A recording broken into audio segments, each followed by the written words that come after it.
103 amazing facts about the Black Indian of the Western Hemisphere, outlined by Kenya, a non-reservationist.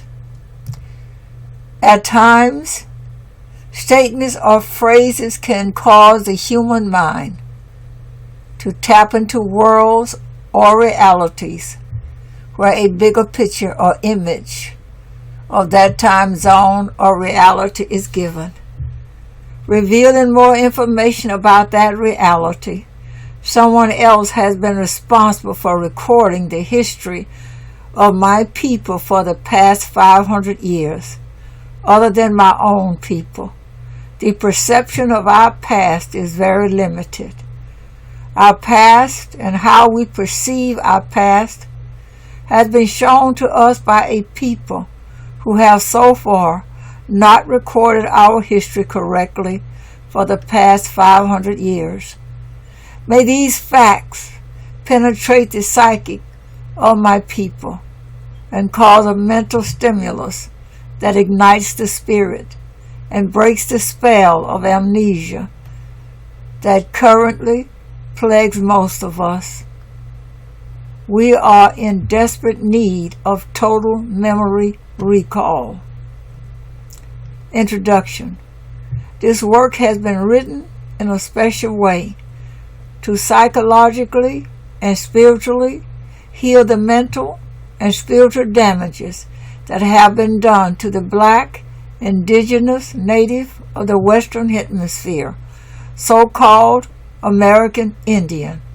It is also designed to make the Black, indigenous, native of the Western Hemisphere aware of the psychological and spiritual damages that have been done. It is not for everyone.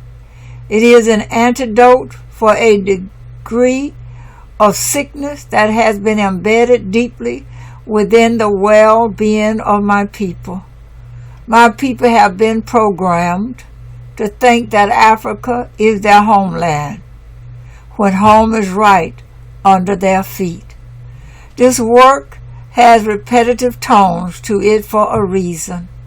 It is designed to deprogram the systematic programming of the Black, indigenous, native of the Western Hemisphere throughout the Americas on how they have been mentally trained since birth to view themselves, and how they have been mentally trained since birth to view and perceive their own ancestors. My name is Kenyon. I was born and raised on the west side of Chicago. My father's side of the family comes from the Coweto, Kasuta, Shawnee, and Tuscarora people. My mother's side of the family comes from the Tussaliga, Choctaw, Chickasaw, and Takula people. Based upon the matriarchal society that was once honored by most of my people, and still honored by some of us, I am Saliga. I come from a long line of women who trace their lineage through women. Whatever the woman's clan is, so is the child. However, the strongest spirit on me and the strongest ancestral spirits who walk with me is from my father's side. I am a red stick warrior. We oppose European expansion onto our ancestral lands. We opposed our own people who supported this, and opposed our own people who supported the rebel government called America. We fought against Europeans, the new rebel government America, and our own people. We bathed in hot blood with our own kinsmen, who were wooed and seduced by European lifestyle and European trinkets. Many battles were fought with the white man. Many more were fought with our own people, who became victims of the white man's spell. Throughout different battles, where there were 1,000 or more white people on the battlefield, there were triple the number of us in ranks alongside of them, helping them with their European colonialism campaign. As a child growing up during the 1970s, at the age of 5, my grandparents took me back to where they were born and raised.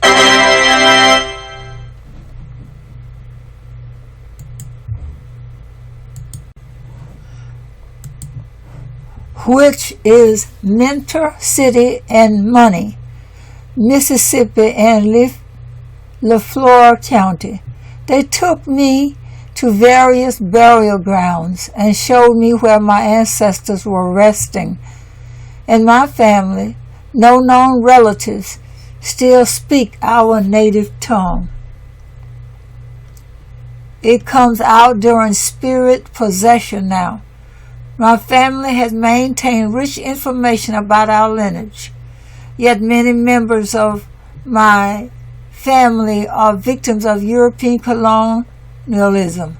They don't talk about the old ones anymore, like they did when I was a child. The names of our ancestral clans are not even spoken anymore. The only thing that matters to them now is going to the white man's schools, receiving his indoctrination and stamp of approval, graduating, getting a job, and paying your bills on time. When I was a child, I often heard the elders in my family say that I had been here before.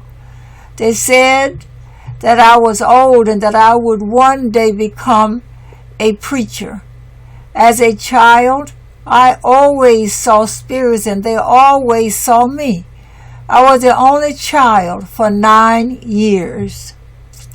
I loved the colonized God called Jesus as a child. I was so passionately drawn to his story. I read the Bible from front to end constantly. I memorized the books of the Bible, the ones that weren't taken out. Always listened to Christian preachers on the radio and would write them letters. My grandmother went to church seldomly. On some Sundays when I wasn't going to church with her, other Sundays I was honoring the Hindu god Krishna with my mother at the Hindu temple on the north side of Chicago. As a child, I sat on the lap of His Divine Grace, A.C. Bhaktivedanta Swami Prabhupada. I did not know that one day this would be something very special. I remember as a child on the west side of Chicago, white people called my family niggers while riding by in their car. When I said my prayers to Jesus at bedtime, I wondered if he would call me nigger when I got to heaven, since he looked just like the other white people who called us nigger. Sometimes saying my prayers at bedtime was often confusing as well. Should I pray to Jesus tonight, or should I pray to his Father, God, tonight? Should I pray to God tonight, or will I pray to Jesus tonight? Will God get mad if I give Jesus too much attention? Or will Jesus get mad if I give God too much attention? When I got older, I learned that Jesus was really dark-skinned, or what some might say black. I learned that his hair was woolly, and that he looked nothing like the programmed image that was instilled in me. I also learned that there were many achievements and great accomplishments that had been done by so-called black people that was never recorded in my school textbooks. I also later learned why, as a child, the kids teased me when I told them I was Indian. I did not fit the programmed image that was instilled into most people. They did not know, like most adults today, that we all do not look like Sitting Bull or Geronimo. When I got older, I learned that the titles Negro, colored, and black does not represent a nationality. I learned that in the not-so-distant past, any dark-skinned or brown-skinned person, be they indigenous to the Western Hemisphere, Africa, Asia, or Europe, were called Negro or colored by those who were melanin recessive, so-called white people. I learned that millions of my people, the darker natives, were relabeled as Negro and colored, and again relabeled as Black Americans by pale-skinned Europeans. I learned that the titles Negro, colored, Latino, Hispanic, Black American, African American were colonized titles intentionally placed upon my people to condition them into thinking that we all come from Africa, Spain, or anywhere else other than being indigenous to these shores.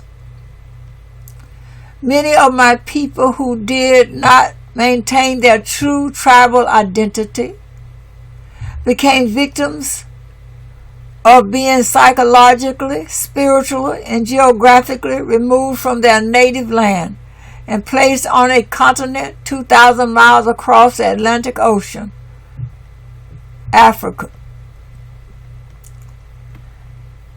The ancestral spirits have led me through many different schools of thought. In college, I came across the teachings of His Grace, the Honorable Elijah Muhammad, at UCA, through one of his students, the Most Noble Minister Louis Farrakhan. The Spirit then led me to His Royal Highness Al-Iman Isa Al-Hadi Al-Mahdi, also known as Chief Black Eagle, a Yamasee. After this, I was contacted by Egyptian and Yoruba deities. I had an experience with a race of aquatic beings as well. At the age of 30 in the fall of 1999, the spirits instructed me to cut my hair in the tradition of my people. The spirits have told me that I am a keeper, not only of my people, but of this planet as well. My purpose in this incarnation is slowly unraveling. I no longer bash the white man and give him or his woman credit for bringing about the demise of my people, and even the demon spirit that currently resides on our planet. Those of us that know the higher teachings say that energy follows energy. The demon spirit that currently resides in this abode is a result of our own actions. The divine gives us things in stages. According to the degree of our consciousness is how we are served by the universe.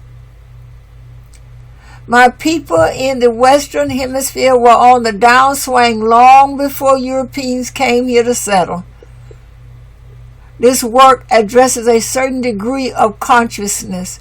Therefore, as mentioned, it is not for everyone. There will be things that will be said that people may take offense to. That's not my challenge. You'll have to work that out within your own spirit. The information in this work comes from past life experiences, ancestral spirits, present life experiences, family members, books, and various teachers who my spirit guides led me to in this day and time. In the words of my god sister Brown Fox, I salute the ancestors who struggled and were sacrificed, maintaining the culture and traditions of our people. I salute the medicine women and medicine men that healed our people in times of sickness. I salute the women warriors and the men warriors who protected our sacred villages I salute the women chiefs and men chiefs who represented our sacred councils. I salute all my ancestors who live in different psychological forms other than the human form.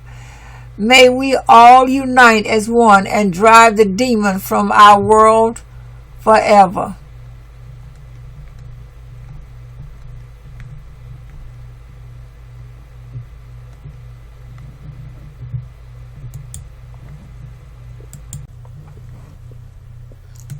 My people are destroyed for lack of knowledge.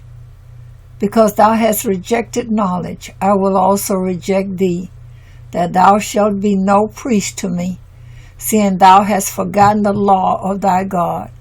I will also forget thy children. Hosea 4, verse 6. Number 1.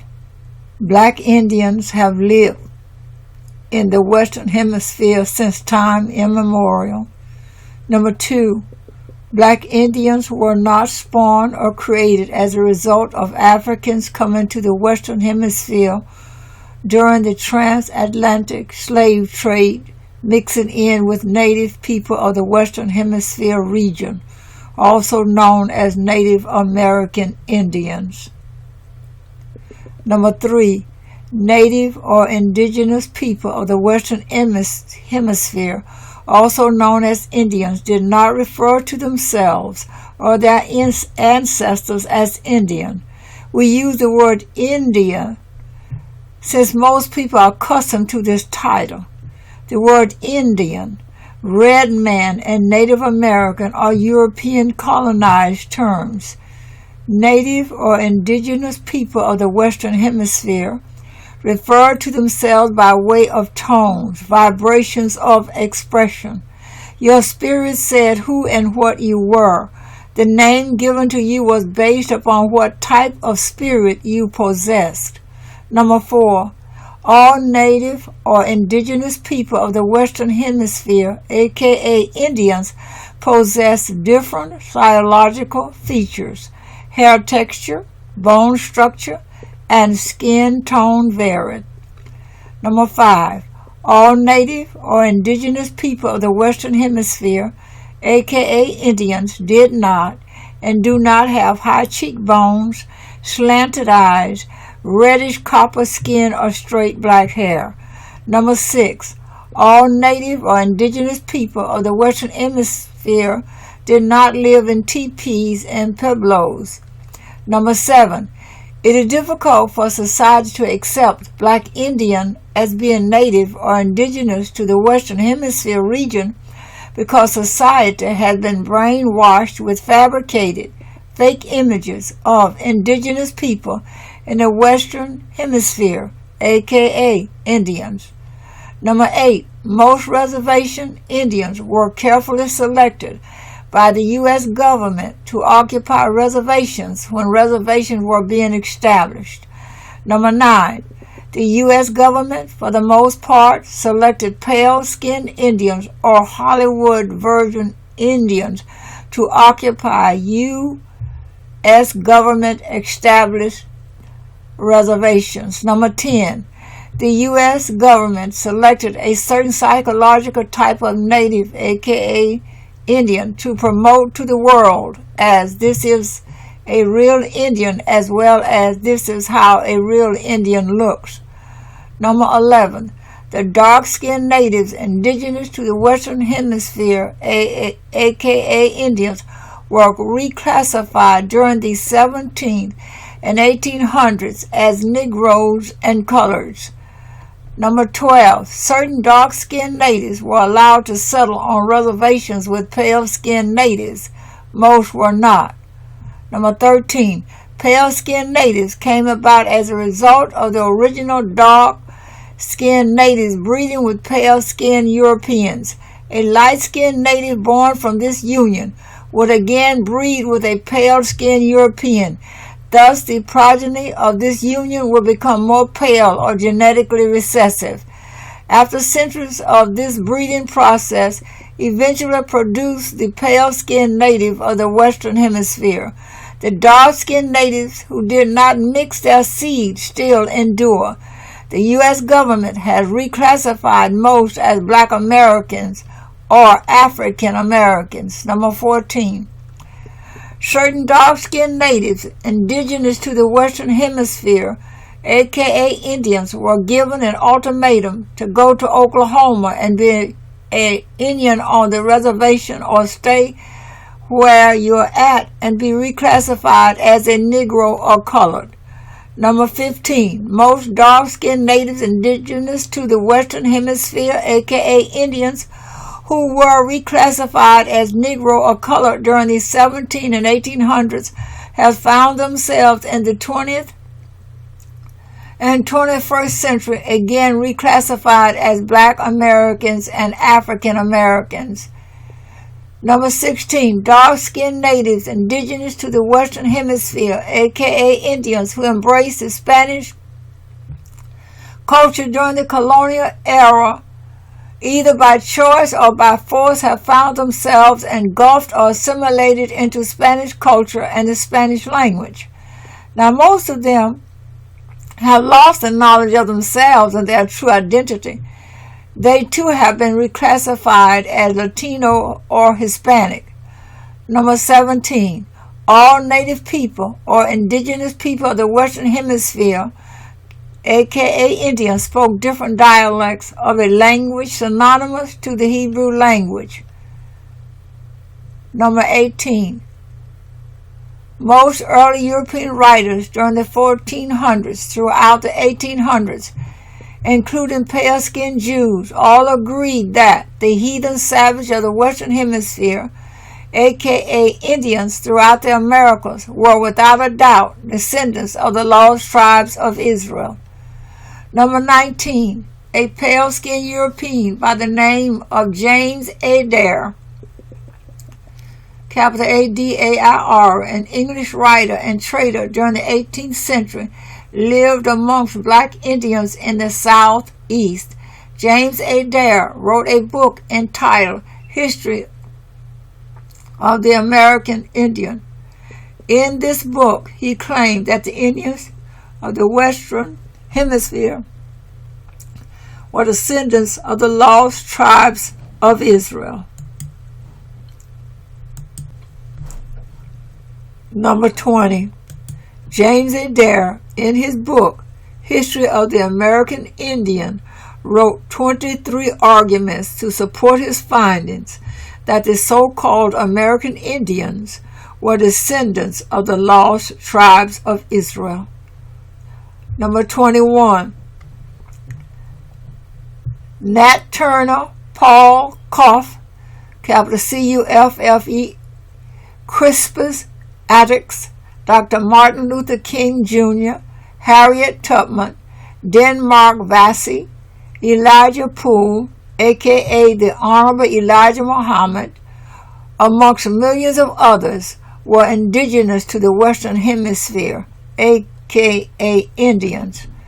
Number 22. The titles Black American and African American are fake, inappropriate European colonized titles to keep indigenous people of the Western Hemisphere, aka Indians, under a spell of ignorance. Number 23. The titles Black American and African American were purposely created to psychologically and spiritually disconnect indigenous people of the Western Hemisphere, aka Indians, from their true motherland, which is right up under their feet. Number 24. The Reverend Jesse Jackson, a South Carolina Cherokee, started and promoted the fake title of African American that has been imposed upon Black Indians indigenous to the Western Hemisphere region. Number 25. It has become quite profitable to brainwash the indigenous people of the Western Hemisphere, aka Indians, into thinking that Africa is their native land. Number 26. There is a campaign currently underway by the U.S. government and U.S. government-sponsored natives that preaches a doctrine that says that the Black Indian of the Western Hemisphere is a result of African mixture and has not always dwelled in the Western Hemisphere. Number 27. Most so-called Black Americans or so-called African Americans, when asked if any Native Americans are in their family, at least 95% respond with the answer yes. In addition to this, most so-called Black Americans or so-called African Americans are also able to give you the name of the tribe that their relative comes from. Thus, the so-called Black American or African American oddly insist upon calling themselves Black American or African American instead of referring to themselves by way of the ancestral tribal name that has survived in their family, which in essence is their true nationality. Number 28. Most so-called Black Americans or so-called African Americans find it difficult to accept themselves as being native or indigenous to the Western Hemisphere because of programmed, fabricated images of native people in the Western Hemisphere. Fake images of their own indigenous ancestors has been routinely drilled into their psyche since birth. The Black Indian image does not register within their psyche because of the fake imagery programming that the U.S. government has instilled into their minds of how native or indigenous people of the Western Hemisphere look. The spirit of so-called Black Americans or so-called African Americans tells them one thing, while the programmed fake image of their own ancestors says another. This all leads to inner conflict. Number 29. The U.S. school system and the media have been the two biggest giants behind programming into the masses fake, fabricated images of native or indigenous people of the Western Hemisphere, aka Indians. Number 30. Native or indigenous people of the Western Hemisphere, aka Indians, built pyramids and pyramid mounds just like the ancient Egyptians. This synonymous comparison of both cultures from opposite sides of the world is because they both were genetically linked. They both are the same people.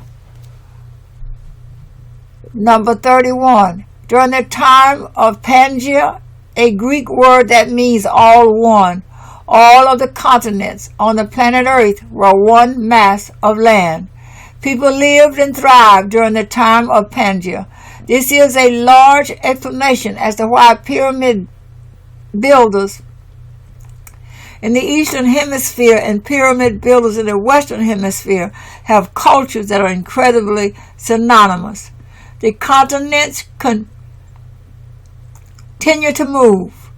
Some move 4 inches a year. The continents will one day become one mass of land again.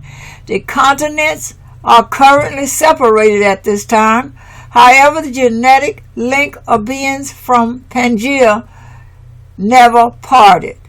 Number 2. The term Moor, capital M-O-O-R, was applied to dark skin, brown skin, and reddish brown skinned people who were not only indigenous to Europe, but to West and North Africans. Even Black Indians of the Western Hemisphere were also dubbed with this title.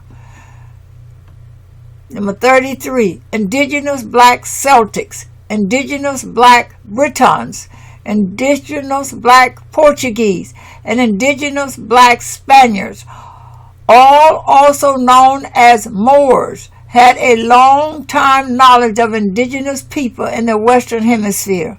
These Moors were well informed of the different customs, traditions, and languages of the natives of the Western Hemisphere.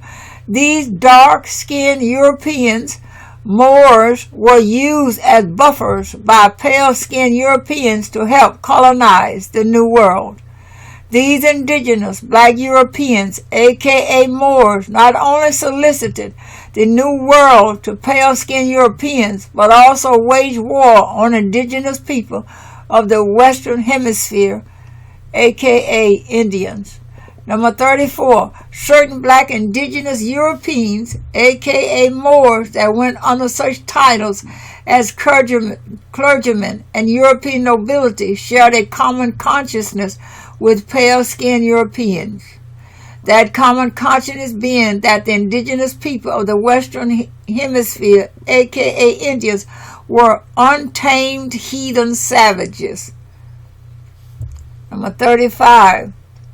Both dark-skinned and pale-skinned Europeans who were either Celtic, Briton, Gaelic, or what have you, who were fleeing religious persecution in Europe and were struggling to preserve ancient traditional customs, dubbed pagan ways upon arrival to the New World, ran to the bosom of black Indian nations indigenous to the Western Hemisphere soil, who still held on to and were practicing traditional spirituality. Both cultures were different, however, both were able to relate to each other's gods. Black Indian nations and different clans native to Europe both shared a common spirituality that centered around the forces of nature and the honoring of the ancestral spirits. Number 36, certain Moors helped to navigate Christopher Columbus' voyage to the New World. He wasn't lost. He knew exactly where he was going, simply because of who was on the boat with him. Number 37, the U.S. constitutional government is a plagiarized copy of a black Indian governmental system, the Iroquois Nation, the Iroquois, Iroquois Nation. Number 38, the founding fathers did not find anything. They went to black Indians, the Iroquois Nation, seeking assistance to break away from their chief back in England, King George III. The Iroquois Nation taught them their system of government. The only part that the so-called founding fathers left out was the matriarchy.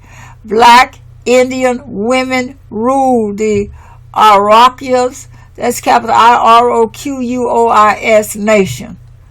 Number 39, most black Indians of the Western Hemisphere found themselves seduced by European lifestyle, customs, and traditions.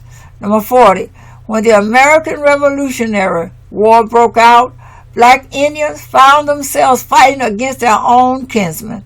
Some black Indian nations sided with the British, while other black Indian nations sided with the colonial rebels, aka Americans. Number 41, after black Indian nations helped to set up the colonial government, America, and in addition to helped to sponsor military support for the new colonial government, black Indian nations continued to fight and war amongst themselves as they did before and after Europeans set foot upon Western Hemisphere shores. Number 42, black Indians were not conquered by Europeans or the so-called white man. Black Indians had a rich history of intertribal warfare amongst each other that continued before and after Europeans arrived. The intertribal warfare that existed amongst black Indians in the Western Hemisphere was so great that it left them in a state of impotency, with impotency setting in after years and years of clan warfare, in addition to the attraction of European trinkets, customs, and traditions, and the worshiping of the God named Jesus, all assisted in paving the way for European occupancy of black Indian lands, their spirits, and their minds. Number 43, after the colonial government was established, America, black Indian nations continued to aid the new colonial government with military assistance on other black Indian nations that fought against European expansion and the taking of their ancestral lands. 44. General Mad, capital M-A-D, Anthony Wayne, a.k.a. the Black Snake, was a black Indian who served under the George Washington administration. The army of General Anthony Wayne consisted of mostly black Indians in the ranks, as did the entire colonial government army. Besides black Indians making up the bulk of the new colonial government army American, Moors also filled up the ranks. Number 45, George Washington established treaties or contracts with various black Indian nations as well as with the Moors for military support against other black Indian nations who did not support the occupancy of the new colonial government America. Number 46, after the colonial government America confiscated most black Indian lands, the colonial government refused to pay black Indian warriors pensions for their military support. Number 47. During the American Civil War, black Indians joined the Confederate Army in hopes of winning to secure what little ancestral lands they had left. Number 48. Other black Indians joined the Union side of the American Civil War to fight for their own objectives as well. One of those objectives being seeking prosperity within the American system. Number 49.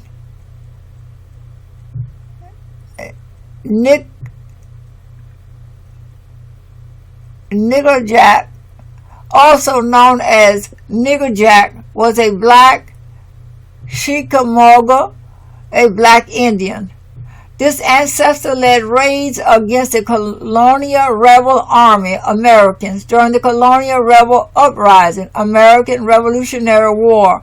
He fought alongside of the British Tories. His hideout was a cave in the vicinity of what is now known as Chattanooga, Tennessee, in the state of Georgia, in the region known as Cobb County. There is a park, a road, and a creek named after this great warrior. 50. There were thousands upon thousands of black Indians who fought in the American Civil War and in wars before and after this war who were black Indians or native to the Western Hemisphere region, but were oblivious to this fact. They only thought themselves to be Negroes. Their parents and their parents' parents who had lost the knowledge of themselves, tribal identity, in all honesty simply passed on to the next generation the colonized title of Negro to their children. Thus an unbroken chain of ignorance continues to survive. Number 51. Most Buffalo soldiers were black Indians dispatched by the U.S. Army to assist in the colonizing and confiscation of other black Indian lands west of the Mississippi River. Reservation natives who don't know the true history and who are also brainwashed by images feel that the Buffalo soldiers, who are ill mistaken and ill classified as African Americans, helped the pale-face drive them off their lands and onto reservations. This last aspect of things, however, is true. In addition to this, one must keep in mind that most reservation natives are hybrid descendants of the true indigenous seed. Number 52. Many black soldiers who fought in the American Civil War, either on the Confederate side or the Union side, were not acknowledged as being indigenous or native. They were acknowledged as being Negroes. Number 53. Most of the Navajo code talkers who were used to assist the U.S. government in World War II were blue-black Indians. The photo and film footage of the black Navajo who participated in this war were carved out of history. Number 54. The term Negro and colored was not only applied to black Indians to psychologically and spiritually remove them from their lands. These colonized titles were also applied to black Indians who were incorporated into the slave market. Number 55. Black Indians did slave raids on each other before and after European arrival. Number 56. Black Indians owned other black Indians as slaves. These slaves were also classified as Negroes. Number 57. European writers took advantage of number 56 fact above to say that Indians owned slaves. Fake European images of so-called Indians were promoted showing so-called Indians owning slaves. Art paintings were displayed showing distorted images of natives in the Western Hemisphere, owning dark-skinned people as slaves, who in most cases were also native. The fake images of indigenous people in the Western Hemisphere, which usually displays them as having pale skin, shows them owning slaves whose skin is always depicted as being dark. Pale skin Europeans helped to create a consciousness which subliminally says that slaves and Negroes are synonymous. When most people hear or read about a slave, simultaneously the image of a dark-skinned person appears in their mind. By showing fake pale-skinned natives owning dark-skinned people help to create the illusion that so-called Indians and Negroes are two separate races, when in essence they're the same people. Number 58. The U.S. government and U.S. government-sponsored natives are preaching a doctrine that said that so-called black people became Indian or native people as a result of acquiring citizenship with different indigenous nations here on Western soil. As to say that no dark-skinned people lived in the Western Hemisphere up until the transatlantic African slave trade. This tactic is exercised in attempts to discredit indigenous black Indians from claiming their true homeland, and subliminally supports the ridiculous notion that every dark-skinned person that is interpreted as black is from Africa. 59. Queen Latifah, the rapper and actress, is a black Indian. Number 60. Most black Indians today refuse to accept that they are indigenous because they have fallen victim to the spell of fake images. If their hair isn't straight or curly and their cheekbones not high, neither their eyes slanted or their skin light or a reddish hue, they just simply decide that they are black from Africa. Number 61. Most black Indians of the Western Hemisphere who are falsely labeled as African Americans and Black Americans fought for their civil rights during the 1940s through the 1960s. They were not known as black Indians or being indigenous. Some knew, others didn't. They went under the cloak and title of Negro. Negro Civil Rights Movement, aka Black Indian Civil Rights Movement. Number 62. Most interstate highways and roads in what is now known as the United States of America used to be at one time black Indian trails and pathways that lead to other black Indian towns and black Indian cities. The paths were widened and laced with concrete and renamed as interstate highways by the Pale One. Number 63. Most cities and towns today, and what is now known as the United States of America, sit on top of ancient black Indian cities and towns that were there first. Number 64. In most cities and towns in what is now known as the United States of America, there remains hundreds of thousands of black Indians buried under the concrete as a result of casualties of war. Number 65. St. Louis, Missouri used to be a black Indian city called Cahokia. Cahokia at one time was the largest city north of Mexico, and at one time one of the largest cities in the world, outranking most cities in Europe. Number 66. Black Indians did not only use paths and trails as a means of transportation on the surface, but also used the underground cave tunnel system. Number 67. Black Indians revealed, taught, and navigated Europeans through the underground cave tunnel system. Number 68. Games such as basketball, soccer, and lacrosse originated from Black Indians in the Western Hemisphere. Number 69. Black Indians played dice games, just as they continue to do on most inner city corners in what is now known as the United States of America. Number 70. The boxer Muhammad Ali, a.k.a. Cassius Clay, is a Black Indian. Number 71. Black Indians did not always kill each other in war. War used to be carried out by playing games. Number 72. During the 16th through the 19th centuries, Black Indians migrated from their ancestral lands in what is now known as North America to much more older ancestral lands in the Mexican, Central, and South American regions. This exodus was a result of both pale skin and dark skin European invasion. 73. Many Black Indian chiefs were put on annual salaries by different European nations throughout the 16, 17, and 1800s.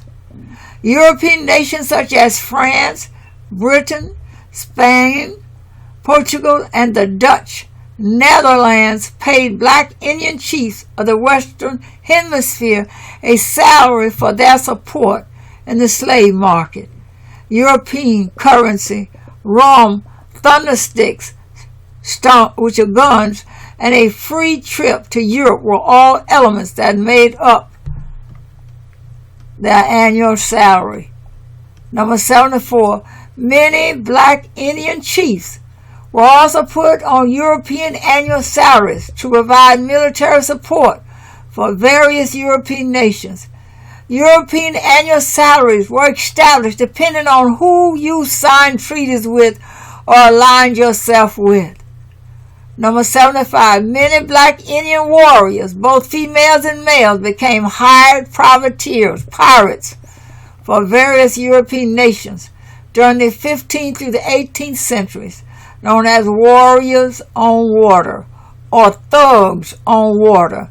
These Black Indian warriors were paid salaries to harass, rob, and shake down cargo ships for various European nations, depending on who they contracted with. This, of course, also depended on which European nation their nation formed treaties with. 76. Some Black Indian warriors did not honor their nation's alliance with European powers and left their own nation and became freelance privateers. They decided to work a contract for whomever. Some even privateered for themselves. Number 77. Many Black Indians went to Europe to receive pale skin education. Number 78. Many Black Indians not only attended pale skin colleges and universities, but also enrolled into pale skin military schools, where they learned pale skin warfare and taught pale skin their own method of warfare. Number 79. Many Black Indians who became thoroughly indoctrinated into pale skin education and pale skin religion came back to their homeland and helped pale skins colonize their own people. Number 80. Many Black Indians who became thoroughly indoctrinated into European lifestyle took on European names and European titles such as military officers, clergymen, interpreters, or just plain businessmen. Number 81. Many Black Indians who became indoctrinated into European lifestyle, in fact, moved to different European countries such as Spain, England, France, and Portugal, denounced their own nationality, and became citizens of these European countries. Number 82, many black Indians who left their homeland throughout the 15th through the 19th centuries and migrated to various European countries. Their progeny are still there to this day.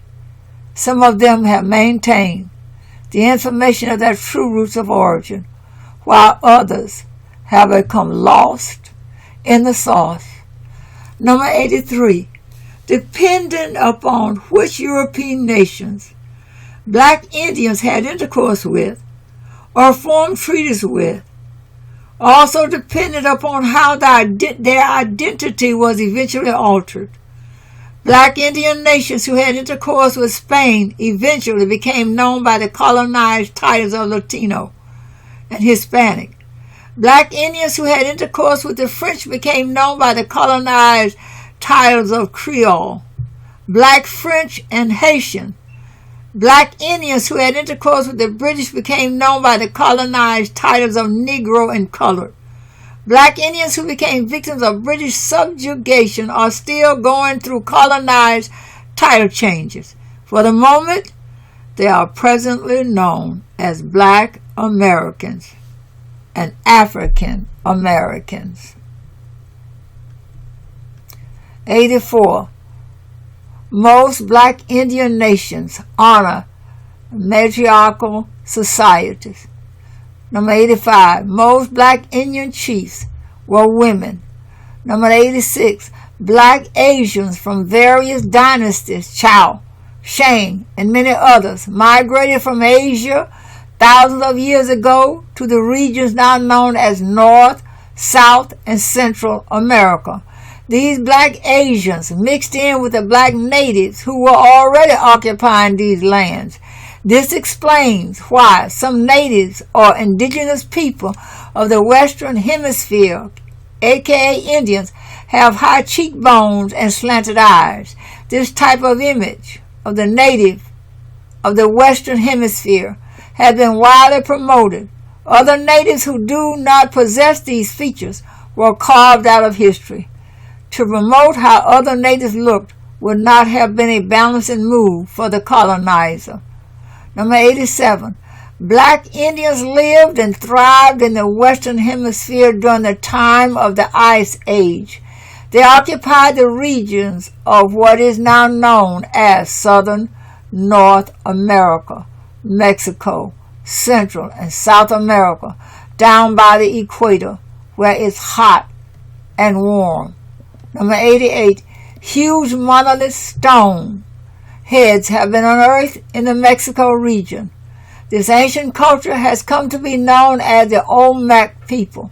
Past and present archaeologists and anthropologists both agree that the Olmec represent not only one of the oldest cultures found in the Western Hemisphere, but also agree that the Olmec represent the mother culture of the Aztec, Inca, and Mayan civilizations. Number 89. Some people teach that the Olmec migrated from the Nile Valley region in East Africa to the Western Hemisphere. If this is true, they were only received by black natives who were already residing here. Number 90. Many black Indians who became indoctrinated into European lifestyle joined European orchestrated fraternities and secret societies such as the Order of Freemasonry. Number 91. The black Indian Joseph Brant Tyandaniga of the Iroquois nation became a Freemason. Number 92. There were some black Indian nations of the Western Hemisphere region who had known blood ties to various clans in Africa. Number 93. Many black Indians navigated the oceans and did not live in isolated communities as taught by the pale-face in their school systems. Number 94. During the early 1800s, certain black Indians who went under the colonized titles of Negro and Colored helped to establish settlements on the west coast of Africa for other black Indians. These black Indians went under another title. They were also known as the Black Elite. In the late 1800s, other settlements were established in Liberia, Many black Indians, those who knew they were indigenous to the Western Hemisphere, those that didn't know, and those that thought they were from Africa, settled in West Africa under the disguise of Negroes and colored seeking a better life. A black Indian by the name of Paul Coffey, a black Pequot, helped many black Indians settle on the west coast of Africa. Paul Coffey, C-U-F-F-E, owned and operated many boats. He had his own shipping company, and in that era became one of the richest black Indians in America at that time. Number 95, many black Indians east of the Mississippi River wore turbans adorned with feathers. Besides their languages having the idiom of the Hebrew tongue, the wearing of the turban was a physical sign of their genetic link to the Hebrew Israelites. Number 96. Certain black Indian nations acted as police for freshly established European colonies. These black Indian police protected European settlements from other black Indians who did not want Europeans settling on their lands. Number 97. The colonial rebel uprising American Revolutionary War was mainly won for the following two reasons. 1. The new colonial rebel government's constitutional foundation was a black Indian constitutional government foundation, that black Indian nation being the Arakwal nation. Number 2. Most of the military support came from black Indians indigenous to the Western Hemisphere region. Other military support came from the Moors. The Moor support came from Moors that were from Spain, France, Portugal, and Morocco. Other Moor support came from renegade Moors from England that broke away from England to support the colonial rebels. Also keep in mind, when Spain, France, and Portugal gave assistance to the colonial rebels, there existed black Indians that also filled up the ranks of these armies. Remember, black Indians had been migrating to Europe for quite some time before the American Revolutionary War. Some of these black Indians knew where they were returning to, while those who were thoroughly colonized did not. Number 98. During the Seminole Wars, the U.S. government recruited other black Indians to assist them in the war against the Seminoles. Number 99. Black Indians who had lost the knowledge of themselves, tribal identity, and were labeled as Negroes and colors were also recruited in the U.S. Army ranks to fight in the Seminole Wars. 100. The United States government had to abandon the war with the Seminoles. They could not defeat them. Number 101. Many Africans that came to the United States in this present day and time know that most so-called African Americans are indeed black indigenous Indians. Number 102. Most foreigners from other nations abroad are waiting for so-called African Americans to reclaim their rightful titles. Number 103. The reclaiming of the identity of the black indigenous Indian in the Western Hemisphere region is not a difficult task. It does not require petitioning outside of yourself to someone else to acknowledge who you are. Your mother, your father, your grandmother, and your grandfather, the information that had been passed down through your lineage to you from them, is the acknowledgement. Neither does it require the testing of your own DNA by way of the colonizer pseudo contraptions.